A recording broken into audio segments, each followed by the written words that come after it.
గాంధీ భవన్లో తెలంగాణ దశాబ్ది ఉత్సవాలు ఘనంగా జరిగాయి. జాతీయ జెండా ఎగురవేశారు ఎమ్మెల్సీ మహేష్ కుమార్ గౌడ్. నెహ్రూ, గాంధీ చిత్రపటాలకు పూలమాల వేసి నివాళులు అర్పించారు నేతలు. ఈ సందర్భంగా ప్రజల ఆకాంక్షల కన్నా తమ ప్రభుత్వానికి గొప్పదేమీ లేదని చెప్పారు మహేష్ కుమార్ గౌడ్.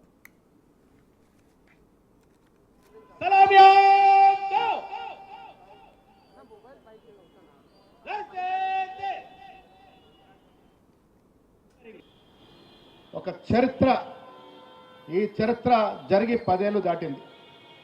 10 ఏళ్లలో ఏం జరిగిందో ఒక్కసారి మనం స్పందన చేసుకోవాల్సిన అవసరం ఉంది.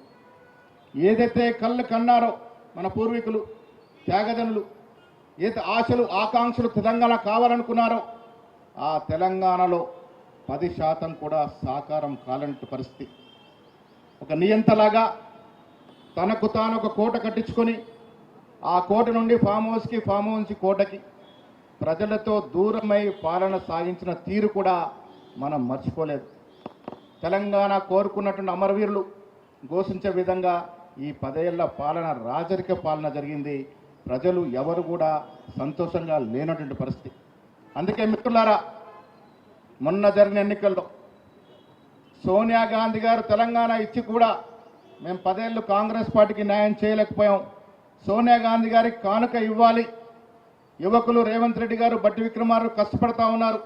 వారి చేతుల్లో అధికారం పెడతామనే తలంపుతో 2023న ప్రజలు మనకు పట్టం కట్టారు.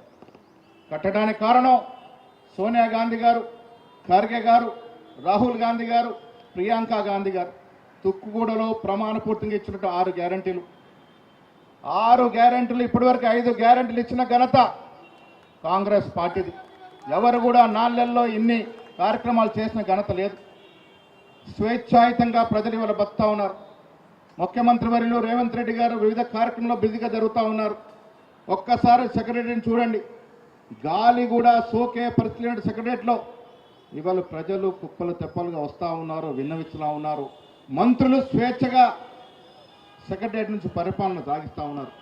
సెక్రటరీ రోజు కలకల్లాడుతుంది ప్రజలతో, ప్రజల అర్జీలతో. అది పోయిన సంవత్సరం పోయిన ప్రభుత్వానికి మన ప్రభుత్వానికి తేడా. ప్రజలు సంఖ్యలు తెచ్చుకొని స్వేచ్ఛగా బతుకుతున్నాం అనేటువంటి ఒక ఆశని ఇవాళ కాంగ్రెస్ పార్టీ కలగజేస్తూ ఉంది. తెలంగాణ రాష్ట్రం అనేది కళ. ఆ కళ 10 ఏళ్ల క్రితం 2014లో సహకారమైనటువంటి తీరు, ఉద్యమ తీరుతెన్నులు, ఆత్మ బలిదానాలు, విద్యార్థులు నిరుద్యోగుల త్యాగాలు, ఇవన్నీ కూడా మనం మర్చిపోయినటువంటివన్నీ కూడా చరిత్ర పుటల్లోకి ఎక్కినటువంటి విషయాలు. ఎన్నో ఏళ్ల సుదీర్ఘ కళ సాకారం అవ్వటానికి ఎంతోమంది ప్రాణత్యాగాలు చేస్తే తప్ప ఈ తెలంగాణ ఆవిర్భవించలేదు.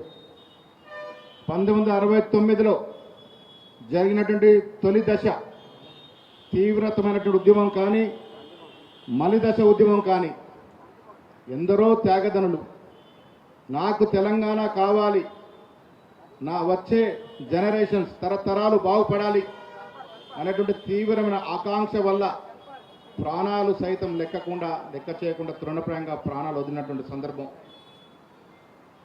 తెలంగాణ ఆవిర్భావం అనేది ఒక గొప్ప చరిత్ర. ఈ దేశంలో, ప్రపంచంలో గొప్ప చరిత్ర. ఆ చరిత్ర సాకారం కావడానికి ఒక మహోన్నతమైన వ్యక్తి